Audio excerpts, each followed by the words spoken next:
temas, ¿no?, que vamos dando. Entonces, la primera pregunta dice, considerado como práctica social, el conocimiento científico puede ser entendido en dos dimensiones, como producto y como proceso. La solución correcta es verdadero. A ver si alguno se anima, alguno de los que están ahí en la oscuridad. Eh, por ejemplo, a ver, Ramiro Torres, ¿estás por ahí?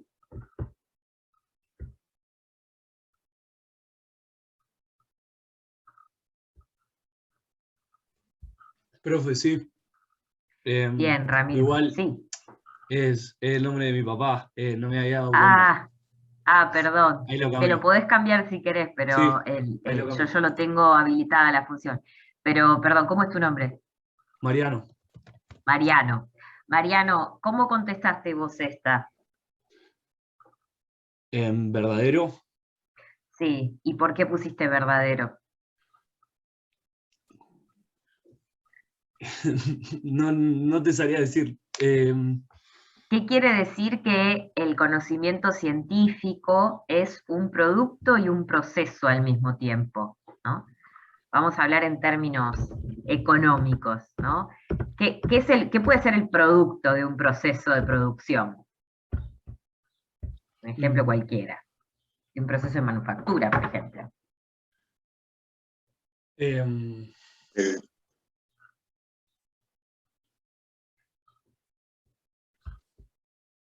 Perdón, no escuché la pregunta, se me cortó.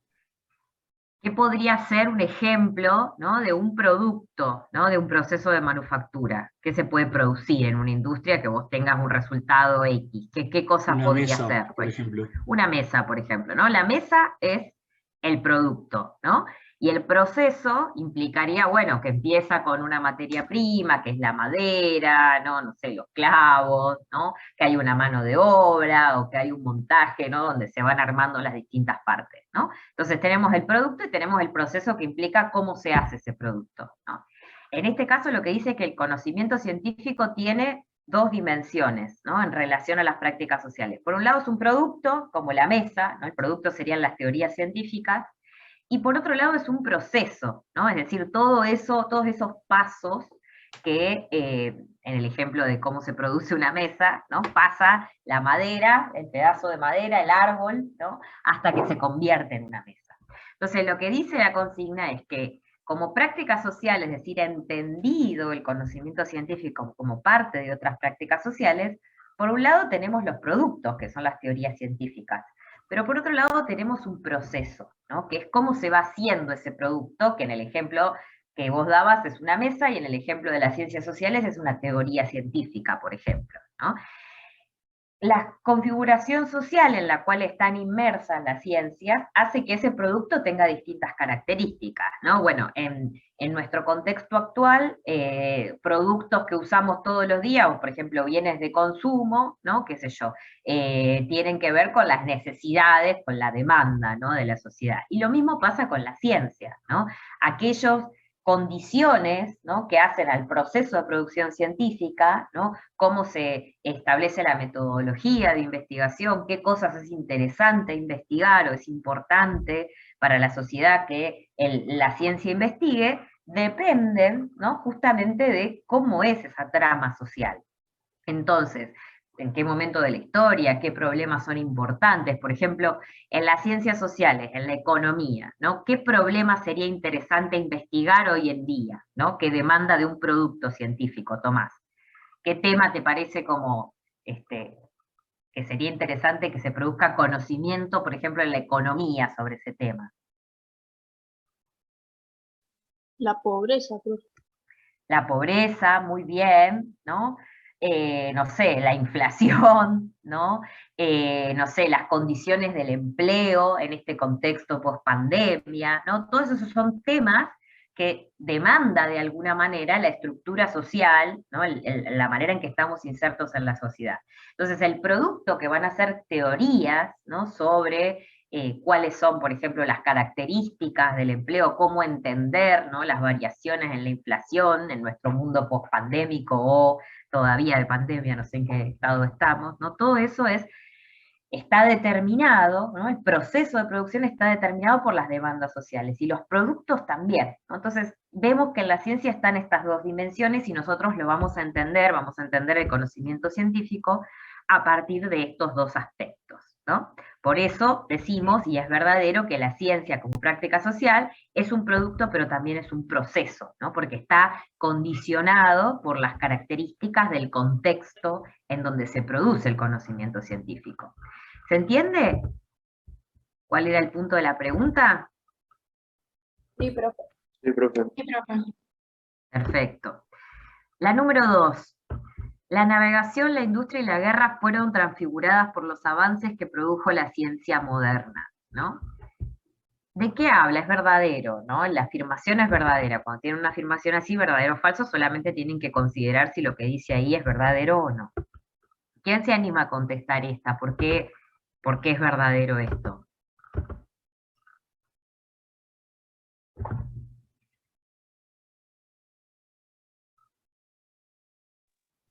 Porque a partir de la aparición de la ciencia hubo que investigar un montón de cosas, tanto en la guerra como los proyectiles, las máquinas de la minería, la producción, cómo utilizar los mapas celestes que cambiaron todo.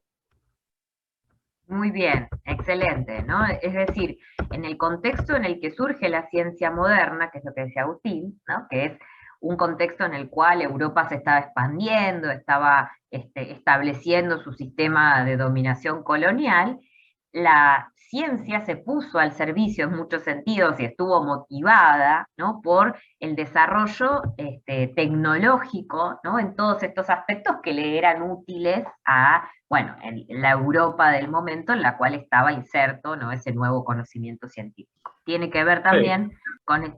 Sí, te escucho. Perdón que le corte. Yo ahí tuve una duda, es más, puse falso, por el tema de la guerra. En ningún momento yo por ahí leí sobre la guerra, sí de la navegación y la industria. ¿Puede ser o no? ¿O yo interpreto Mira, mal? en el texto de Susana Murillo, en el primer capítulo, está, quizá la guerra no dice literalmente así, pero sí dice lo que decía Agustín recién, ¿no? Aplicado, por ejemplo, al desarrollo o aplicado específicamente a la ciencia newtoniana, ¿no? A cómo se desplazan los proyectiles, ¿no? En ese sentido está utilizado el conocimiento científico en la industria bélica. Y eso fue lo que le dio, de hecho, ese, digamos, poderío, ¿no? A Europa, ¿no? Cómo logró apropiarse de los territorios nuevos, cómo, digamos, ganó la guerra de conquista a Europa. Y bueno, porque tenía justamente armamento, ¿no? Además de la navegación, ¿no? Armamento, ¿no?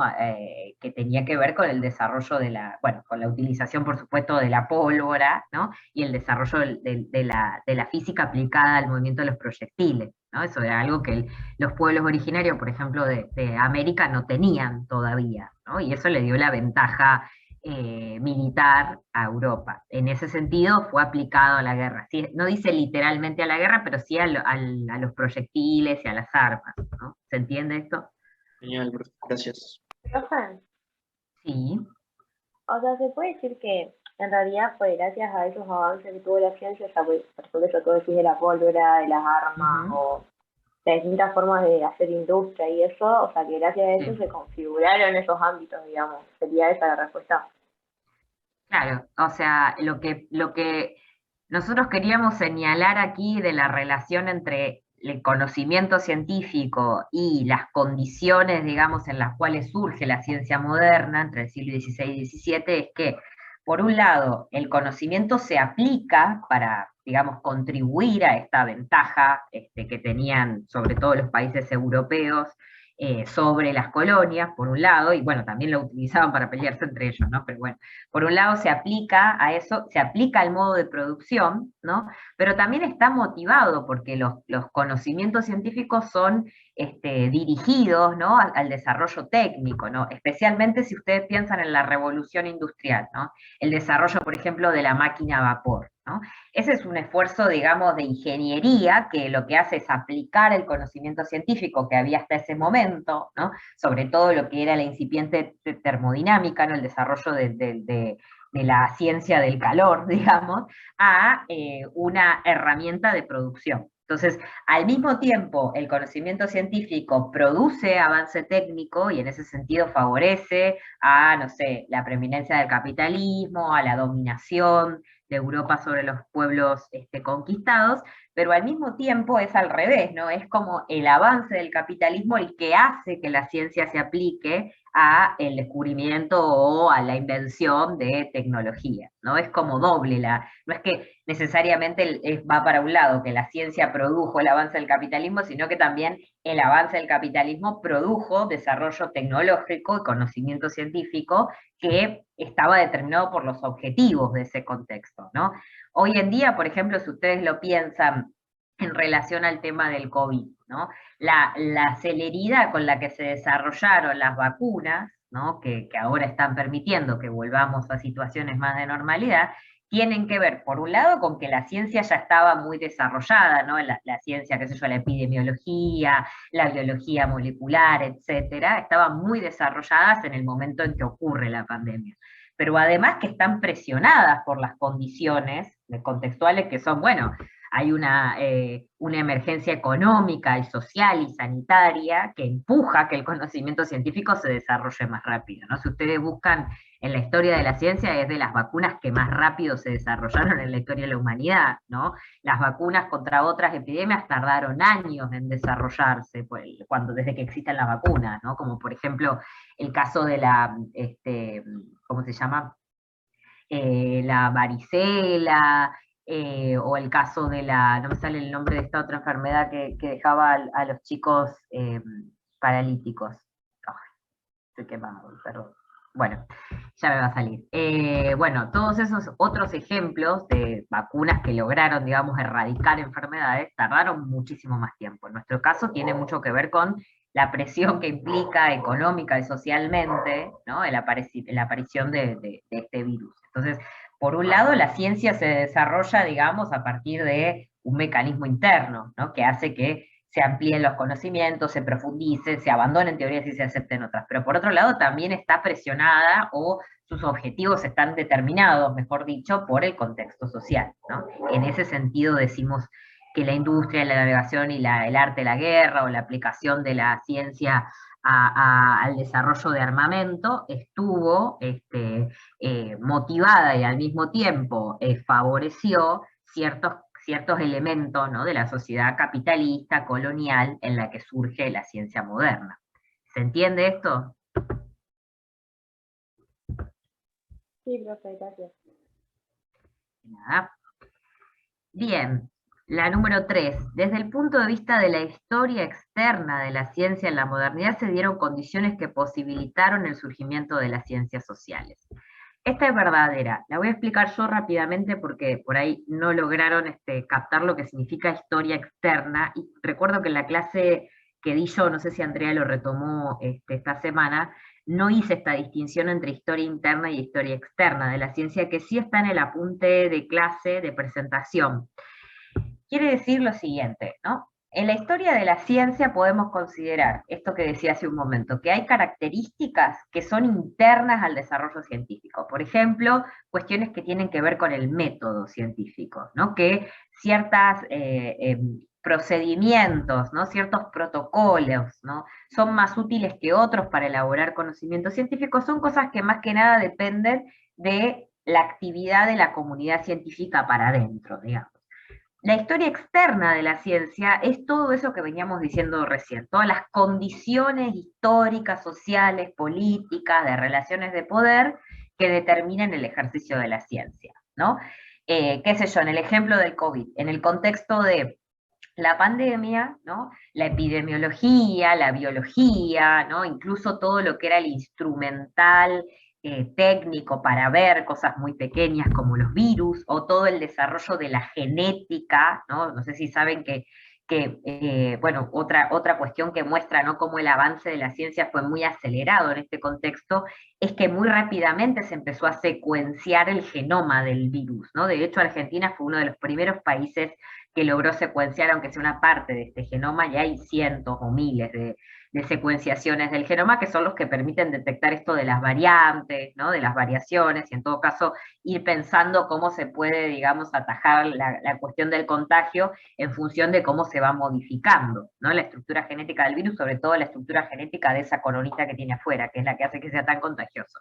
Entonces, todo ese desarrollo de conocimiento científico que era en parte interno al conocimiento, a la comunidad científica, ¿no? Estaba disponible, pero las condiciones de la historia externa, ¿no? Que tienen que ver con el estado de desarrollo del capitalismo, la manera en que habitamos el mundo, que vivimos en conglomerados urbanos grandes, y que eso representa un peligro de contagio, es decir, nos movemos en transporte público, estamos todos juntos adentro de las aulas, estamos de a muchos compartiendo espacios públicos porque vivimos en ciudades. Bueno, todas esas son condiciones externas, ¿no?, al desarrollo de la ciencia, pero que hicieron, que empujaron, ¿no?, a que el conocimiento científico atendiera ciertos aspectos, por ejemplo, las cuestiones de, no sé si se acuerdan ustedes al principio de la pandemia, ¿no?, que cómo se contagiaba el virus, que no se sabía, que si era por el aire, si era por contacto, si era a partir de la saliva, bueno, toda la atención a eso, de cómo se contagia, por ejemplo,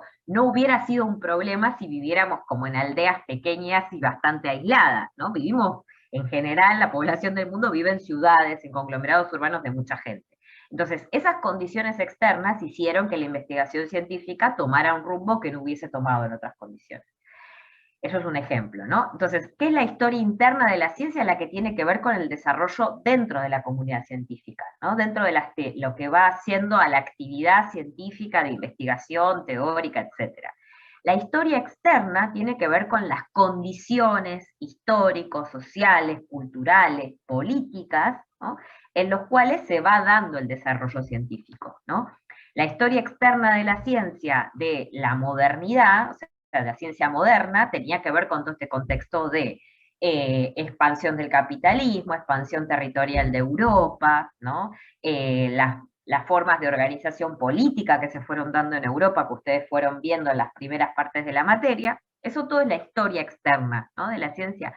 La historia interna tenía que ver con cómo la comunidad científica, ¿no?, fue transformando sus maneras de hacer ciencia, ¿no?, y sus maneras de, por ejemplo, ¿no?, establecer procedimientos para investigar el mundo natural, ¿no? Entonces, en la modernidad tenemos esta cuestión de que está bien, o sea, dentro de la comunidad científica, los científicos propusieron ideas novedosas, como la de Copérnico, ¿no?, sobre el sistema heliocéntrico, como el método científico que expone y propone Galileo, pero eso no hubiese sido posible, porque ustedes, como saben, como hablamos la semana pasada, había todavía condicionamientos externos que tenían que ver con el poder de la Iglesia, la Inquisición, ¿no?, o sea, la condena de los pensadores que contradecían el dogma religioso, ¿no?, pero se fueron dando condiciones de cómo se fue organizando la sociedad que permitieron que la ciencia progrese, ¿no?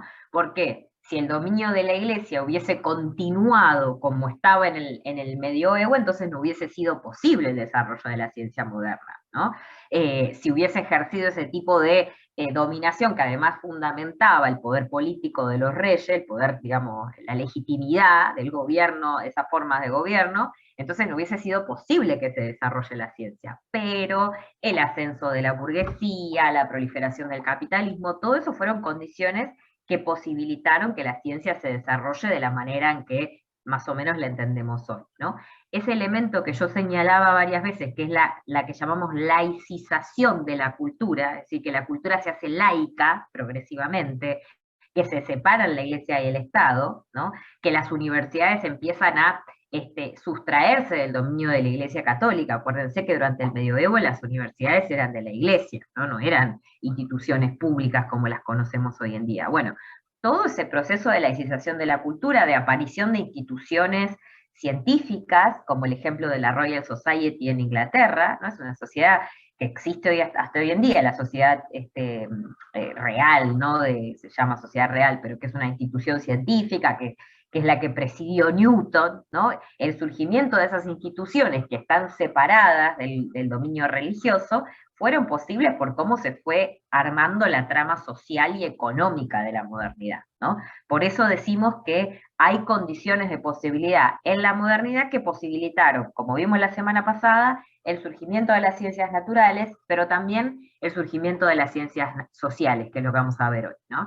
Las ciencias sociales surgen no solamente porque es posible el desarrollo de una ciencia laica, sino porque además hay una demanda social por producir conocimiento del ámbito social tan confiable como el conocimiento que había en el ámbito de las ciencias naturales, especialmente de la física, ¿no? ¿Se entiende esto? Porque es verdadera la afirmación. Profe, ¿puedes repetir lo que dijiste lo último? Que las ciencias sociales no solo surgen por esos contextos, sino por la necesidad de crear conocimiento, ¿había dicho?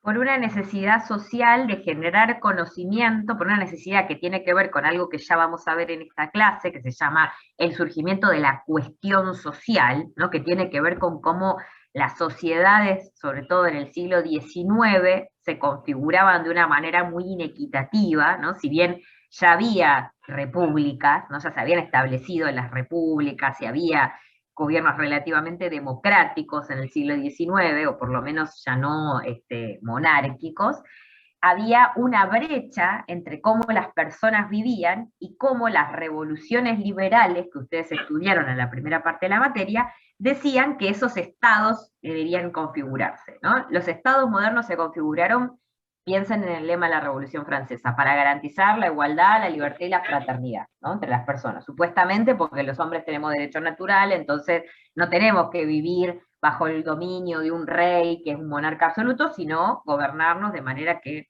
pactemos entre nosotros cómo queremos vivir. Lo que pasó en el siglo XIX es que la mayoría de la población seguía viviendo en unas condiciones de dominación y de alienación muy extremas, ¿no? Entonces, eso implicó un reclamo que es, bueno, ¿por qué? O sea, ¿cuál es la explicación social? Si estamos viviendo en estados que supuestamente creamos para ya no vivir en esa situación de desigualdad que implicaban los estados absolutos, ¿no? Bueno, ¿qué es lo que pasa? Y ahí la ciencia social tiene que aparecer o aparece en escena para explicar por qué estaba pasando eso, ¿no? Hay una demanda social de conocimiento sobre el mundo social propiamente dicho que no existía como ciencia hasta ese momento, por eso surge en el siglo XIX. Pero hoy en la clase la vamos a explicar bien, cuáles son las condiciones de surgimiento de las ciencias sociales. Bien, avanzo rápido porque hace rato que estamos con esto. Bien, la número 4, la epistemología está interesada solamente en la historia de la ciencia, historia externa de la ciencia. Esto es falso, por lo que explicamos recién de qué es historia interna y qué es historia externa, ¿no? La filosofía que se dedica al conocimiento científico se interesa tanto por la historia de la ciencia, por la historia en tanto condiciones sociales, históricas, etcétera, como por la historia interna de la ciencia, es decir, cómo los científicos entienden el método científico, cómo fueron elaborando las teorías científicas, ¿no? Cuáles son los criterios de cientificidad que se van elaborando adentro de la comunidad científica, ¿no? Por eso es verdadero. Por eso es falso, perdón. A la epistemología le interesa la historia externa de la ciencia y la historia interna de la ciencia. Eso está en la presentación. Si vuelven a la presentación, van a encontrar que ahí está claro porque la respuesta es así. Número 5, el desarrollo del capitalismo industrial produjo profundos cambios en la organización sociopolítica que impulsaron el surgimiento de nuevas ciencias. Es verdadero, ¿no? Esto ya lo explicamos cuando hablábamos de las condiciones que motivaron el desarrollo tecnológico y cómo el desarrollo tecnológico le dio impulso también al capitalismo. Las ciencias sociales, yo sigo y ustedes me van interrumpiendo si hay cosas que no entendieron o que no se entienden de lo que son las respuestas correctas. Las ciencias sociales actualmente constituyen un saber unificado con un método y una teoría unívoca. Esto es falso, pero hoy vamos a ver por qué no es así, ¿no? Por qué no hay un único método y una única teoría válida o verdadera o aceptada universalmente en las ciencias sociales, ¿no? Ahora lo vamos a ver. Lo dejamos en suspenso. Las ciencias sociales, al igual que las naturales, siguen un modelo de explicación causalista y el producto de su investigación son leyes de carácter universal. Esto también es falso y vamos a ver por qué es falso, ¿no? Si se equivocaron no importa, porque en la introducción y en los textos de Susana Murillo y Pardo de las primeras semanas había algunas cosas sobre esto, pero no era el tema central. Vamos a ver qué significa que las ciencias sociales no tienen un único método y que el método de las ciencias sociales no es necesariamente un método de explicación causal, ¿no? En el sentido de conectar causa y efecto a partir de leyes, siempre que se produce A, se produce B. Eso lo vamos a empezar a explicar en la clase de hoy y lo vamos a ver mejor en la clase de la semana que viene, donde vamos a meternos en los modelos de explicación en ciencias sociales, ¿no? De qué manera las ciencias sociales interpretan la realidad social y qué mecanismos, ¿no?, utilizan para explicar el mundo social, que no necesariamente son mecanismos causales, como por ejemplo podemos pensar que en general la física, ¿no?, utiliza mecanismos causales. ¿Por qué se dilatan los metales cada vez que se calientan a tal temperatura? Eso es un efecto causa-efecto, ¿no? Hay una reacción que tiene que ver con el, no sé, aumento del volumen, ¿no?, que está relacionado con tales y cuales factores de la materia, ¿no? Es una explicación causal. Siempre que pasa esto, pasa lo otro, ¿no? En el cambio, las ciencias sociales no pueden establecer estos vínculos de la misma manera, ¿no?, aunque se las han ingeniado para establecer otros modos de explicación que no necesariamente son causales, ¿no? No necesariamente implican la subsunción a una ley. Eso lo vamos a ver la semana que viene con más detalle. Pero en principio lo que tienen que saber es que no necesariamente las ciencias sociales siguen un modelo de explicación causalista y no necesariamente tienen leyes universales, ¿no?, las ciencias sociales, como tienen las ciencias naturales, ¿no? Van a ver ustedes, no sé en qué estado, digamos, de las carreras está cada uno, pero van a ver que, por ejemplo, teorías económicas como la de Adam Smith, ¿no?, son teorías causalistas, ¿no? ¿Por qué es causalista la explicación de Smith sobre la mano invisible, etcétera? ¿Qué es lo que dice, en términos generales? ¿Por qué digo que conecta causa y efecto? Por la intervención del Estado y el desequilibrio del mercado. ¿Cómo explica Adam Smith, cómo explicaría una teoría, como quizá no literalmente Adam Smith, pero una teoría como la de Adam Smith, ¿no? Por ejemplo, el aumento de un precio, de un producto. ¿Cómo lo explica? Es lo que... Sí. Aumenta la demanda. Aumenta la demanda, entonces aumenta el precio. Hay una relación causal, ¿no? Siempre que pasa esto otro, ¿no? Eso es una explicación causal. Ahora, no todas las teorías en ciencias sociales son iguales a esa teoría, ¿no? No todas pueden establecer este vínculo causal así como tan prístino entre una cosa pasa y luego pasa la otra, ¿no? Porque el mundo social es más complejo, ¿no? El mundo social no es tan fácil de simplificar, ¿no?, de abstraer las causas que producen tal efecto de la misma manera que en el mundo natural. Entonces vamos a ver la clase que viene, la semana que viene, cómo se pueden explicar, ¿no?, las transformaciones sociales, por ejemplo, a partir de un modelo que no sea necesariamente causal, ¿no? Ustedes conocen teorías como la de Smith que son causalistas, dicen, bueno, siempre que pasa esto otro, ¿no? Aumenta la demanda, aumenta el precio, ¿no? Baja la demanda, baja el precio, ¿no? Hay una relación uno a uno, causa-efecto, pero no todas las teorías sociales son causalistas en este sentido. Y vamos a ver qué modelos de explicación hay en ciencias sociales. Profe, Sí. perdón, en una de las preguntas guía de la lectura de la primera semana, digamos, había una que hacía referencia a la relación que podría haber entre Adam Smith y el modelo mecanicista de Newton. La verdad es que no entendí, y en el texto tampoco encontré una explicación así media clara, y te quería preguntar si lo podías explicar brevemente. Dale, gracias. En el texto, eso está en el texto de Susana Murillo, pero no me acuerdo la página ahora, porque lo que intenta mostrar es más o menos esto que yo muy simplificadamente dije recién, ¿no? Que la física de Newton, que es como el modelo, o sea, siempre nos referimos a la física de Newton, no sé, ustedes quizás tengan distintos grados de conocimiento sobre qué es la física de Newton, pero básicamente la física, que si tuvieron física en la escuela, estudiaron la física de Newton, ¿no? La ley del movimiento, qué sé yo, las fórmulas que sirven para calcular, no sé, velocidad, distancia, fuerzas, ¿no? Esa es la física de Newton. ¿Qué característica tiene desde el punto de vista filosófico la física de Newton? Es una física mecanicista. Esto es lo que dice el texto de Susana Murillo, capítulo 1, ya les voy a decir, si me tienen un poquito de paciencia, en qué página lo dice.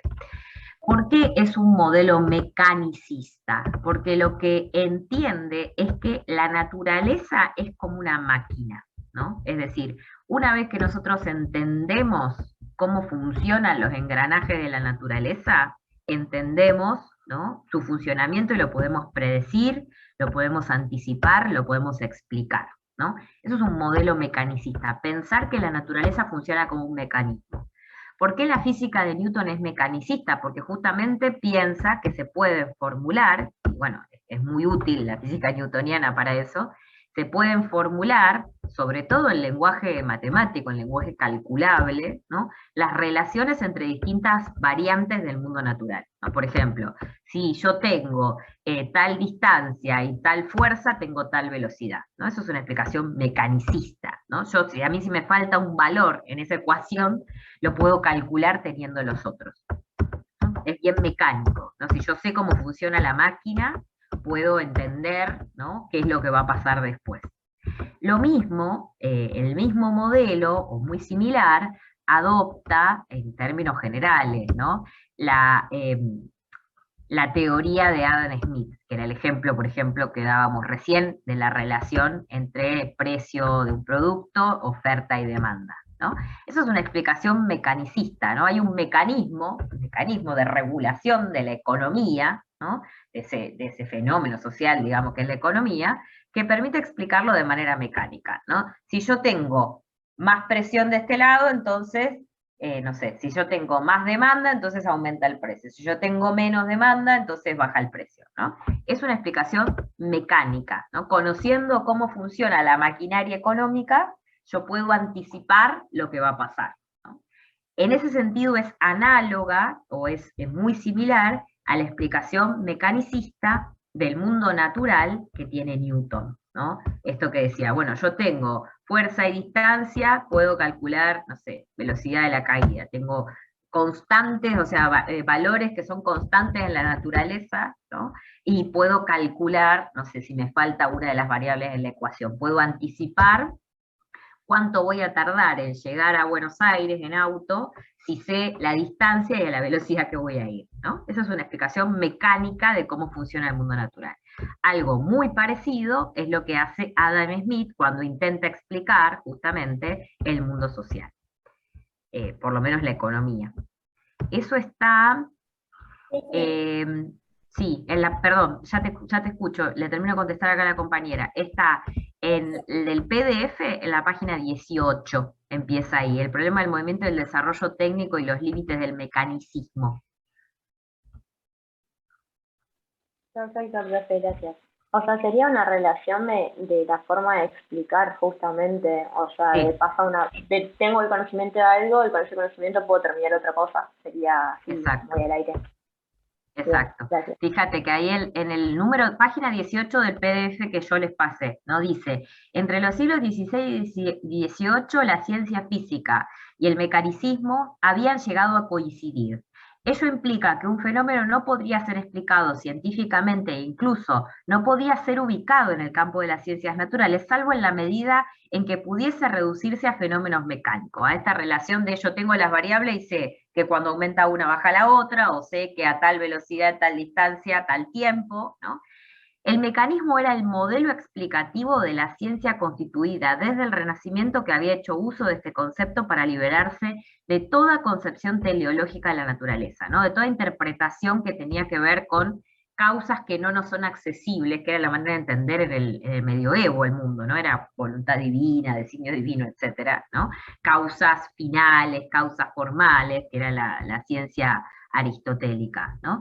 Y después sigue, si te fijas, y Lucía, en cómo, ¿no?, con más detalle, en el modelo explicativo de Newton había un mecanicismo de fondo, ¿no? Sigue en la página 19 del PDF, y más adelante hace la comparación entre el mecanicismo de Newton, ¿no?, y el mecanicismo que habían adoptado otros filósofos como, científicos como Galileo y filósofos como Descartes, ¿no? Ese mismo modelo se aplica ese modelo de comprensión mecánica, se aplica o aplicó Adam Smith a la interpretación de la economía, por lo menos en ese sentido restringido en que lo decíamos recién. Página 18 y 19, ¿no? Ahí están las respuestas a esas. Había alguien más que me quería preguntar algo, perdón. No, profesora, para decirle lo de la página, que lo había encontrado, era por eso. Buenísimo. Buenísimo. Muchas gracias. Bien, de nada. Bien, me alegra que las hayan pensado a las preguntas y que me puedan decir qué es lo que no se entiende, así lo vamos a aclarar. En la pregunta 9 dice: la epistemología tiene como objeto de estudio el conocimiento científico y por esto se puede caracterizar como una disciplina metateórica. Es verdadero, eso está también en la presentación, ¿no? La epistemología es una rama de la filosofía, no es una ciencia, eso es muy importante que lo tengan en presente, ¿no? Las ciencias, por definición, son teorías sobre alguna parcela, sobre alguna parte de la realidad, ¿no? La filosofía no versa sobre la realidad, no versa sobre ideas abstractas, y la epistemología, que es la parte de la filosofía que se ocupa del conocimiento científico, versa, es una teoría sobre las teorías científicas. Por eso decimos que es una metateoría, ¿no? No es una teoría sobre cómo funciona el mundo, sobre cómo se mueven los cuerpos, sobre por qué se produce la inflación, eso es una teoría científica, una teoría sobre una parte del mundo. La filosofía y la epistemología que estamos viendo nosotros es una teoría sobre las teorías científicas, es una metateoría. ¿Se entiende esto? Está en la presentación también Profe, que dejé la semana. Sí, contestamos la 8. Me parece que la pasamos. de largo, perdón. Perdón, no, gracias. El campo de estudio de la epistemología es equivalente al de la teoría del conocimiento, es falso, ¿no? Si ustedes ven también en el apunte de presentación y el de la primera semana, donde les empezamos a explicar de qué se trata la epistemología, van a ver, o sea, sobre todo en la presentación, van a ver que hay una división entre ramas de la filosofía, ¿no? Hay una diferencia entre filosofía y ciencia, que es la que acabo de explicar, ¿no? La ciencia se ocupa de una parte de la realidad. La epistemología, que es la filosofía de la que nos vamos a ocupar aquí, se ocupa de las teorías científicas, por eso es metateoría. Pero la teoría del conocimiento es otra parte de la filosofía, que habla en un sentido más amplio del conocimiento humano, ¿no? La epistemología no es una teoría del conocimiento en general, no es una filosofía del conocimiento en general, sino es filosofía del conocimiento científico, ¿no? Esa partecita de la filosofía es la que vamos a estudiar nosotros. Por eso es importante que lo tengan en cuenta. No importa que se sepan las otras partes de la filosofía, eso no nos interesa, sino que sepan que la epistemología es distinta de la ciencia, es una metateoría, ¿no? Es filosofía, no es ciencia, y que además la epistemología es un área de conocimiento de la filosofía que es distinta de otras áreas, ¿no? Solo se ocupa del conocimiento científico la epistemología, no del conocimiento en general, ¿no? Del conocimiento en general se ocupa la parte de la filosofía que se llama teoría del conocimiento o nociología, con G adelante la N. Profe, Gracias por avisarme. Sí, la clase pasada la profesora nos había dicho que la epistemología podía ser como un conocimiento filosófico. excelente, sí. Es conocimiento, claro, conocimiento en el sentido de conocimiento filosófico, pero distinto del conocimiento científico, ¿no? Eso tiene que ver con que por qué por ahí nos cuesta entendernos con ustedes que son estudiantes de áreas más prácticas de la realidad, ¿no? Nosotros siempre estamos pensando, sobre todo con Andrea, que las dos somos filósofas, siempre estamos pensando en un sentido más abstracto, ¿no? No estamos pensando concretamente en cosas, en problemas, ¿no? De la realidad, como por ejemplo, por qué aumentó el precio de algo, por qué hay inflación, por qué aumenta la pobreza, el desempleo, o sea, esas no son temas de estudio filosófico, ¿no? Los temas de estudio filosófico, el conocimiento filosófico, es más abstracto, ¿no? O sea, ¿por qué buscamos la verdad, por ejemplo? Eso es un problema filosófico, pero es un problema mucho más abstracto que el problema de por qué aumenta la inflación, ¿no? Entonces, es importante que ustedes entiendan que de lo que estamos hablando ahora es como de un nivel de reflexión más abstracto, no es concreto, no vamos a pensar en problemas científicos concretos, sino que vamos a pensar en cómo la ciencia piensa, digamos. cómo la ciencia produce conocimiento, ¿no? Cómo históricamente se dio ese proceso de que arrancara la ciencia tal como la conocemos hoy en día, qué cambió en las estructuras sociales y en las maneras de pensar que hicieron que la investigación científica tuviese estas características, ¿no? Esas son las discusiones filosóficas o el conocimiento filosófico que vamos a ver, que es muy distinto del conocimiento al que ustedes por ahí están más habituados, que es o bien el conocimiento de problemas prácticos, ¿no? Que tienen que ver con problemas económicos, contables, etcétera, o bien el conocimiento matemático, que es el otro tipo de conocimiento que ustedes conocen bien, que también es un conocimiento abstracto, ¿no? Porque las entidades matemáticas son entidades abstractas, pero ustedes lo estudian para aplicarlo a problemas, digamos, de índole práctica, ¿no? Entonces, las ideas filosóficas son ideas más abstractas, son distintas de las ideas científicas, pero la epistemología se ocupa de cómo se produce y cómo se justifica el conocimiento científico. Eso es lo que estamos tratando de hacer aquí. No sé si con eso aclaro un poquito mejor. Profe, perdón, entonces. Dale vos, Juan. No, yo iba a decir nada más que, digamos, la teoría del conocimiento se ocupa del conocimiento en general y la epistemología del conocimiento científico. Es correcto. Perfecto. Sí, Lucía. No, profe, a mí, la clase pasada, por ejemplo, la profe dio un ejemplo de que, o sea, planteaba la pregunta de cómo se distribuye el poder o una cosa así. Y a eso, o sea, nos decía quién responde esa pregunta y nos decía, por ejemplo, la ciencia política o la sociología o ese tipo de cosas. Eso sería conocimiento científico, o sea, la ciencia política, sociología. Esa, mi pregunta es, sobre esa ciencia política, sociología, ¿qué es lo que estudia la epistemología? O sea, ¿qué se pregunta de esa ciencia política, ¿entendés? Como que no Muy buena logro pregunta. discernir a qué responde, ¿entendés? Eso no sé si me Muy explico. bien. Está perfecto. Lo que dice Lucía es, la profesora en la clase pasada les dijo, por ejemplo, una pregunta, como cómo se justifica el poder, no me acuerdo, ¿cómo dijiste? Lucía, me olvidé. ¿Cómo se distribuye el poder? Creo que era algo así. ¿Cómo se distribuye el poder? Muy bien. ¿Cómo se distribuye el poder? ¿No? Esa es una pregunta de la ciencia empírica. La podría responder la sociología o la ciencia política, ¿no?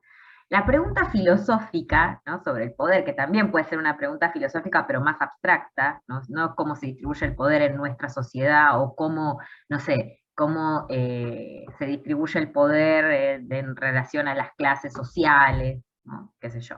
O cómo se ejerce el poder en relación al poder económico, que podría ser una pregunta más práctica, ¿no? La pregunta que se hace la epistemología es, ¿cómo hace la ciencia política o la sociología para elaborar una respuesta a esa pregunta, ¿no? Por ejemplo, la sociología, esta es la reflexión filosófica que nosotros vamos a ver.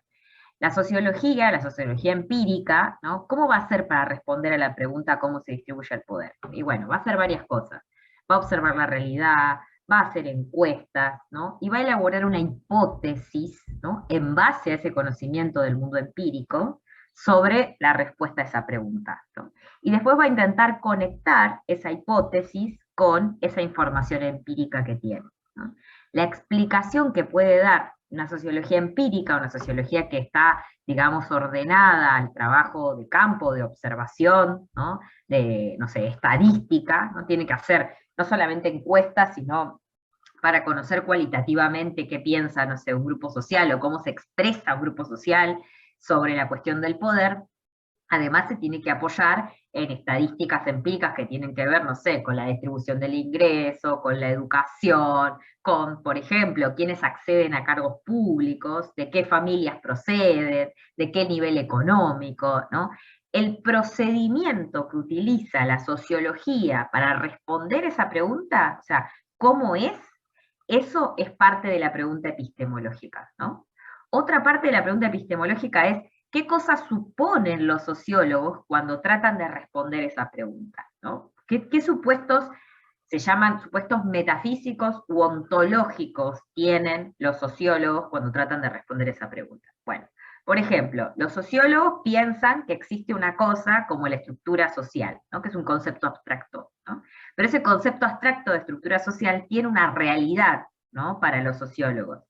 y es en virtud de esa suposición que ellos van a dar explicaciones. Bueno, hay una estructura social que divide a las personas en clases, ¿no? Que divide el capital cultural dependiendo a qué clase pertenezcan. ¿No? Eso es un supuesto que ellos usan para explicar cómo se distribuye el poder. Y es la filosofía la que aclara, digamos, cuáles son los supuestos epistemológicos, los supuestos ontológicos, la metodología que utiliza la ciencia social, por ejemplo la sociología, para responder a una pregunta como esa. No sé si queda más claro ahí, Lucía. Claro, o sea, se fija en el modo en que las teorías de conocimiento llegan justamente al conocimiento en sí, digamos. El modo en que las distintas teorías científicas o disciplinas científicas llegan al conocimiento. ¿Cómo justifica la sociología que, por ejemplo, ¿no? Hacemos una pregunta era cómo se distribuye el poder? Hacemos un estudio sociológico y vemos que, una cosa que es bastante real, ¿no? Que la mayoría de, no sé, nuestros diputados pertenecen a familias tradicionales argentinas, es decir, familias que históricamente han ejercido, que además tienen propiedades, que son terratenientes o que tienen industria, ¿no? Entonces, la respuesta a cómo se distribuye el poder, que es, bueno, quienes son, digamos, quienes forman parte de las élites políticas, son parte de las élites económicas, digamos, son parte de no sé, de las familias más apoderadas, qué sé yo. Eso es una respuesta empírica, de la ciencia empírica, a esa pregunta. Ahora la filosofía pregunta, ¿cómo hace para responder de esa manera? Bueno, primero considera que lo que es información válida para responder a la pregunta es el nivel socioeconómico, el nivel de educación, ¿no?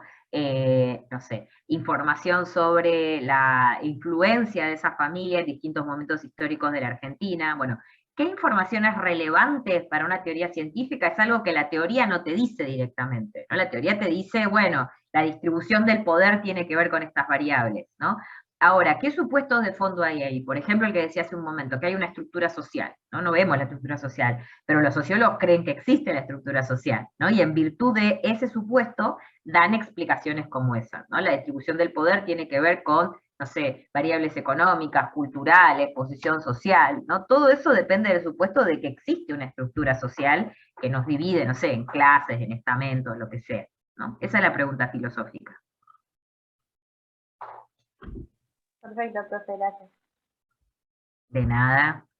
Me parece buenísimo que se haya dado toda esta discusión porque me parece que permite aclarar algunas cosas que por ahí nosotros solamente mencionamos y no vamos tan en detalle. Quisiera compartir la presentación entonces del